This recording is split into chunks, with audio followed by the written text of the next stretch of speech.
الحمد للہ الذی نزل الفرقان نصلی و نسلم علی سید الانس والجان۔ قرآن حکیم کلاس میں آج ہم انشاءاللہ سورۃ المائدہ کی آیت نمبر 51 تا 56 کو سمجھیں گے۔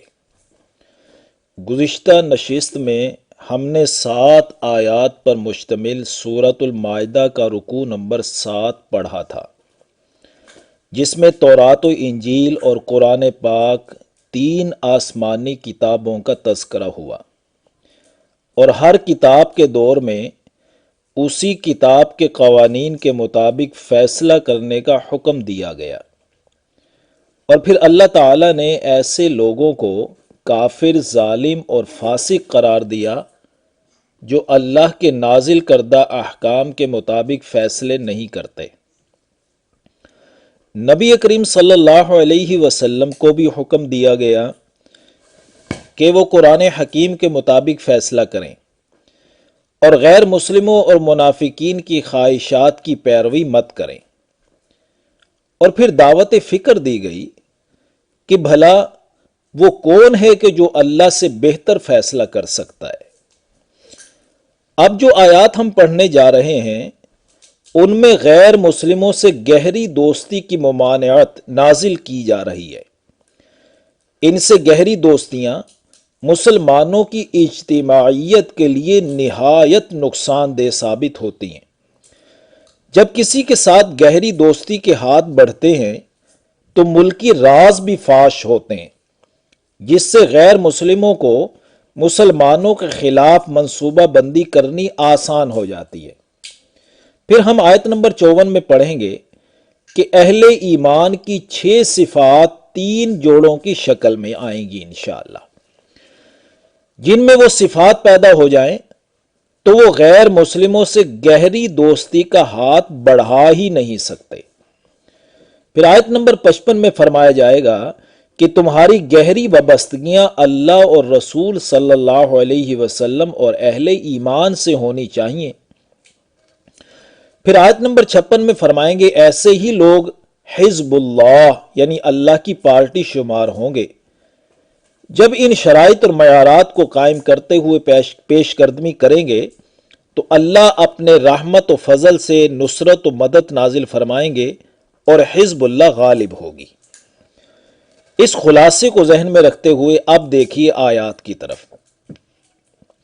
یا ایھا الذین آمنوا لا تتخذوا الیہود والنصارى اولیاء، اے ایمان والو یہود و نصارہ کو دلی دوست مت بناؤ، یعنی ان پر اعتماد نہ کرو۔ یہ تمہارے اعتماد کو ضرور ٹھیس پہنچائیں گے، کیونکہ ان کا طرز زندگی دین اسلام کے بالکل مخالف ہے۔ بعضهم اولیاء بعض، وہ تو باہم ایک دوسرے کے دوست ہیں۔ یہود یہود کے دوست ہیں اور عیسائی عیسائیوں کے دوست ہیں۔ اس معاملے میں یہود اتنا آگے نکل گئے ہیں کہ وہ اپنے علاوہ کسی کو انسان بھی تسلیم کرنے کے لیے تیار نہیں ہیں، اور وہ کسی کو یہودیت کی دعوت بھی نہیں دیتے۔ ان کے نزدیک یہودی صرف وہی ہے جو یہودی کے گھر میں پیدا ہوا ہے۔ اور عیسائیوں نے جب سے اللہ کی کتاب بائبل کو خیر بات کہا ہے اور عیسائیوں کی معیشت پر یہود کی سودی بینکاری کا قبضہ ہوا ہے، اس وجہ سے یہود و نصارہ کا آپس میں گٹھ جوڑ ہو گیا ہے۔ ان کو اللہ کے نازل کردہ قوانین پسند نہیں ہیں، لہٰذا یہ مسلمانوں کے دوست نہیں ہیں، بلکہ یہ آپس میں ایک دوسرے کے دوست بن چکے ہیں۔ وَمَن يَتَوَلَّهُم مِّنكُمْ فَإِنَّهُ مِنْهُمْ، اور اے مسلمانوں تم میں سے جو کوئی بھی ان سے دلی دوستی رکھے گا وہ اللہ کے ہاں انہی میں سے شمار ہوگا۔ إِنَّ اللَّهَ لَا يَهْدِي الْقَوْمَ الظَّالِمِينَ، بلا شبہ اللہ ظالم قوم کو ہدایت نہیں دیتا۔ یعنی یہ کافروں سے دوستی کر کے خود پر ظلم کرتے ہیں اور اسلام کے دشمنوں سے تعاون کر کے مسلمانوں پر بھی ستم کرتے ہیں۔ آگے فرمایا فَتَرَ الَّذِينَ فِي قُلُوبِهِم مَرَضٌ، جن کے دلوں میں مرض نفاق ہے، آپ ان کو دیکھتے ہو کہ یسارعون فیہم، وہ انہی کے اندر گھسنے کی کوشش کرتے ہیں، یعنی ان کے دلوں میں اللہ پر ایمان و یقین اور توکل نہ ہونے کی وجہ سے مرض نفاق پیدا ہو گیا، تو یہ ہر وقت انہی میں گھسنے کی کوشش کرتے رہتے ہیں جن سے دلی دوستیاں لگانے سے اللہ نے منع کیا ہے۔ آج مسلم ممالک کی خارجہ پالیسی کا بغور جائزہ بھی لے لیں تو معلوم ہوگا یہ انہی میں گھسنے کی کوشش میں لگے رہتے ہیں۔ فلاں ملک سے دوستی کا معاہدہ، فلاں سے مدد کی درخواست، فلاں سے حمایت کی توقع، بس اسی بھاگ دوڑ میں مصروف ہیں۔ یقولون نخشی ان تصیبنا دائرہ، اور کہتے یہ ہیں کہ ہمیں اندیشہ ہے کہ ہم گردش زمانہ میں نہ پھنس جائیں۔ زمانہ گردش کرتا رہتا ہے، حالات بدلتے رہتے ہیں، اگر ہمیں مصیبت یا پریشانی پہنچے گی یہ ہمارے کام آئیں گے، قرض وغیرہ مل جائے گا۔ فَعَسَى اللَّهُ أَن يَأْتِيَ بِالْفَتْحِ أَوْ أَمْرٍ مِّنْ عِنْدِهِ، تو امید ہے اللہ جلد فتح لے آئے یا اپنے پاس سے کوئی اور فیصلہ صادر فرما دے۔ فَيُصْبِحُوا عَلَىٰ مَا أَسَرُّوا فِي أَنفُسِهِمْ نَادِمِينَ، پھر یہ منافق اپنے پوشیدہ دلی خیالات پر پشیماں ہوں گے۔ پوشیدہ دلی خیالات سے مراد ہے نفاق اور کافروں سے دوستی کے خیالات، یعنی جب نبی کریم صلی اللہ علیہ وسلم کو فتح حاصل ہوئی تو ان کو پشیمانی اور ندامت اٹھانی پڑے گی، اور آج کل ان کو یوں ندامت اور پریشانی کا سامنا کرنا پڑتا ہے کہ جب عین ضرورت و تکلیف کے وقت یہود و نصارہ ساتھ چھوڑ جاتے ہیں۔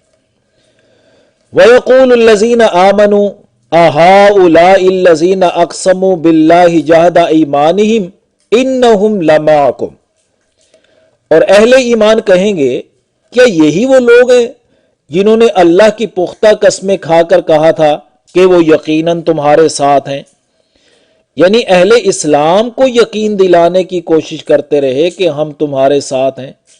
حبطت اعمالهم فاصبحوا خاسرین، ان کی ساری کاروائیاں برباد ہو گئیں اور یہ دین و دنیا میں ناکام ہو گئے۔ یا ایھا الذین آمنوا من یرتد منکم عن دینہ، اے ایمان والو تم میں سے جو کوئی بھی اپنے دین سے پھر گیا تو اللہ کا کیا بگاڑے گا۔ فسوف یأتی اللہ بقوم، تو اللہ ان قریب ایسی قوم لے آئے گا، کیسی قوم کہ اللہ آگے اس قوم کے لوگوں کے 6 اوصاف 3 جوڑوں کی شکل میں بیان کر رہے ہیں۔ تو اللہ ایسی قوم لے آئے گا یحبہم ویحبونہ، اللہ ان سے محبت کرے گا، وہ اللہ سے محبت کریں گے۔ اذلۃ علی المؤمنین عزۃ علی الکافرین، وہ مومنین کے لیے نرم ہوں گے اور کافروں کے مقابلہ میں سخت ہوں گے، یعنی یہ ایسے لوگ ہوں گے جن کی دوستی اور دشمنی اپنی ذات اور ذاتی معاملات کی بجائے صرف اللہ اور رسول اور اس کے دین کی خاطر ہوگی، اس لیے ان کی لڑائی کا رخ فرما برداروں کی طرف نہیں بلکہ اللہ کے باغیوں اور نافرمانوں کی طرف ہوگا۔ آگے 2 صفات کے جوڑے میں فرمایا یجاہدون فی سبیل اللہ ولا یخافون لومۃ لائم، اللہ کی راہ میں وہ جہاد کریں گے اور کسی ملامت کرنے والے کی ملامت کا خوف نہیں کریں گے۔ دیکھیے کسی بھی تحریک کی راہ میں 2 قسم کی رکاوٹیں ہوتی ہیں، ایک تو یہ کہ دشمن کی طاقت ہوتی ہے اور دوسرا اپنوں کی ملامت ہوتی ہے۔ تو یہ دشمن کی طاقت کا مقابلہ کرنے کے لیے تو جہاد کریں گے اور اپنوں کی ملامت کی پرواہ کیے بغیر آگے بڑھتے چلے جائیں گے۔ ہمیں ان 6 اوصاف کو حاصل کرنے کی کوشش کرنی چاہیے۔ ذالک فضل اللہ یؤتیہ من یشاء، ان اوصاف سے متصف ہو جانا اللہ کا فضل ہے، جسے چاہتا ہے عطا کرتا ہے۔ واللہ واسع علیم، اور اللہ وسعت والا ہے، علم والا ہے۔ آگے فرمایا انما ولیکم اللہ ورسولہ والذین آمنوا، تمہارے دوست تو بس اللہ اور اس کا رسول اور اہل ایمان ہیں۔ اہل ایمان اور اہل اسلام کے دوست یہی ہیں۔ الذین یقیمون الصلاۃ ویؤتون الزکاۃ وہم راکعون، جو نماز قائم کرتے ہیں، زکوٰۃ ادا کرتے ہیں اور عاجزی اختیار کرتے ہیں۔ وَمَن يَتَوَلَّ اللَّهَ وَرَسُولَهُ وَالَّذِينَ آمَنُوا، اور جو کوئی اللہ اور اس کے رسول اور اہل ایمان سے دوستی کرے تو یہ ہے اللہ کی پارٹی، حزب اللہ۔ فَإِنَّ حِزْبَ اللَّهِ هُمُ الْغَالِبُونَ، تو یقیناً حزب اللہ ہی غالب آنے والی ہے۔